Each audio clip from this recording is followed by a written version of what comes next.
Hey guys, I'm back with my next lesson. So today we're going to be learning about chapter 7.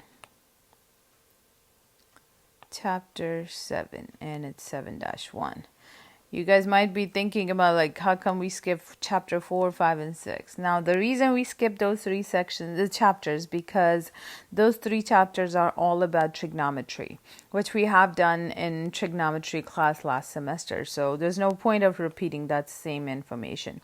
So all right, here you go. So let's move on to our next lesson, which is on solving system of equation. So solving system of equation. All right, now the reason we call system of equation, first thing, you'll see multiple equations for sure.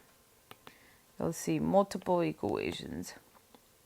Secondly, now the reason these equations are called system, it's a system of equation. Now the reason it's called system, because all the equations going to have a common solution. They both would share same answer, so they would have common solution at the end. I hope you remember we did this concept in Math 3 last year. It was something similar. Let me show you an example. I hope that will remind you, or I will hope you're recalling that. It was something like this. You'll see two equations like this, and then sometime we eliminate, or let's say the top one I could multiply by, let's say I could multiply by a 2. Once I distribute, this becomes -2, and then you can eliminate, and then whatever left you can solve for that. So that's what we did last year. Now the reason the stuff we are doing differently this year, it's like last year it was just all about linear equation, just like the example I just showed you there. But in this class, we're going to be learning about linear, we're going to be reviewing linear and non-linear equations. So you'll see both types, linear and non-linear equations. Okay, so we have two different ways to solve system of equation. So the first one is elimination method. And the second one is substitution method. And today's lesson is just focused on elimination method. So I'll show you a few examples on elimination method. So here comes that elimination method. Let me just pick the same example I was actually working on before. So let's say I have 2x minus y, it's equal to 10. 3x plus 2y, it's equal to 1. Okay, when I say eliminate, what I need to do is I have to have same numbers, same coefficient with opposite sign.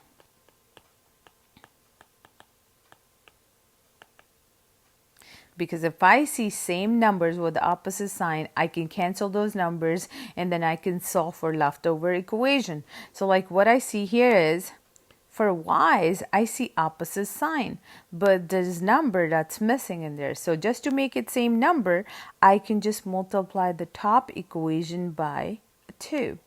Because once I distribute, there would be a 2, and that 2y is going to get canceled out with this. That could be one way. Let me show you just another way. Let's say you don't want to do this. You want to cancel out the x's. Let's say you want to cancel out the x's. This one here.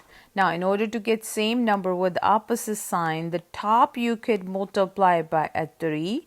The bottom you can multiply by a 2. But that would give you a positive 6x for both. So it means one of these numbers has to be negative. Doesn't matter which one you do. As long as one of the number is negative, yes, you could do that. But I guess if I eliminate the y's, that would be way easier. So I'm just going to cross this off, and let's just multiply the top one by a 2, and bottom one there's nothing. Yeah, so let's just distribute 2. Oh, don't forget, you need to distribute the entire equation. So my new equation after multiplying by 2 would look something like this.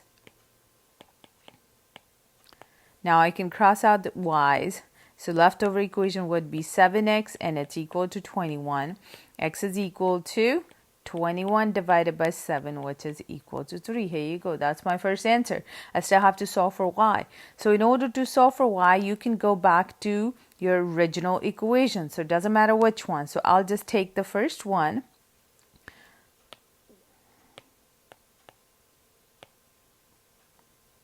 So let's take the first equation, which is 2x minus y. And now x is equal to 3. Y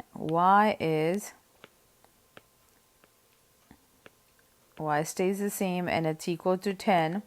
Now let's solve. So this is 6 minus y and it's equal to 10. Let's just solve for y. So take away 6 both sides. Negative y is equal to 4 and y is equal to negative 4. Here you go. So that's my answer. So my solution would be 3 and negative 4. That's my first example. So that's how we do elimination. Let me show you another example. I actually have two different types. So let me show you something like this. Let's say it's 2x minus y is equal to 4. This is negative 2x plus y and it's equal to negative 4. And there's another one here. 2x minus y is equal to 4. Negative 2x plus y and it's equal to just 4. Let's see what happens. Oh yeah, there's nothing I need to multiply. So 2x is going to get canceled out. So as y is going to get canceled out. Oh, number's going to get canceled out too. So anytime x's or y's, actually variables get canceled out. So pretty much if you were left with, which is 0 on this side, if you were left with an equation like this, it's a true equation. If it's a true statement at the end, it means for a problem like this, there would be many solutions of this problem. So if there is no variable left, you are left with a true statement, then there would be many solutions of that problem. So let's see what happens to this one here. So yeah, x is going to get canceled out again. Y is going to get canceled out too. Oh, numbers are not getting canceled out. So it means at the end, I have 0 is equal to 8. Now, again, there's no variable left, but it's not a true statement. It's a false statement. For something like this, there would be no solution of this problem. Here you go. So that's pretty much all. So we have talked about elimination method, which is this over here. And then if you see something like this, like there's no x, y left in the equation, then it would be many solution or no solution, depends on this leftover equation. And yeah, this is all for today. Thank you guys. Thank you for watching. Stay safe. Bye-bye.